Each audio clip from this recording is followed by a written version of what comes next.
Hi, the purpose of this video is to introduce Scratch to you and introduce some of the things that you need to know in order to make Scratch work. This is the home page of Scratch.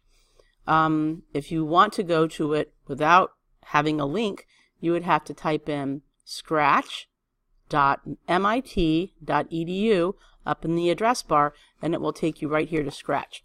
I have an account, so there is my username. You can create an account, and I will have an account for you for the classroom. Right now, we're going to look at how to create a project in Scratch.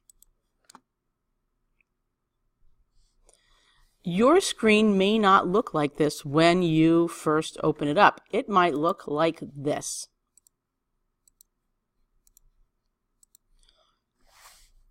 It may say, click to enable Adobe Flash.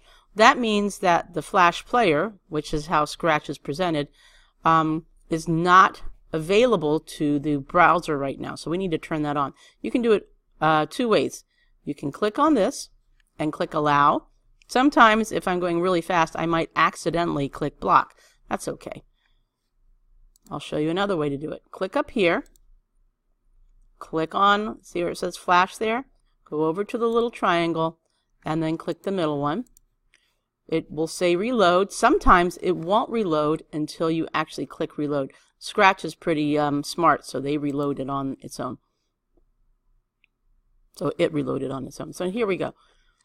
The Scratch interface, or how you interact with the computer, is divided up into 5 sections.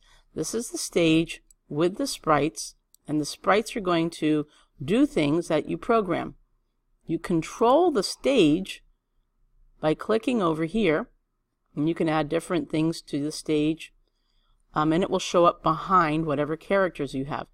This is Scratch, this little cat right here, and he is called a sprite.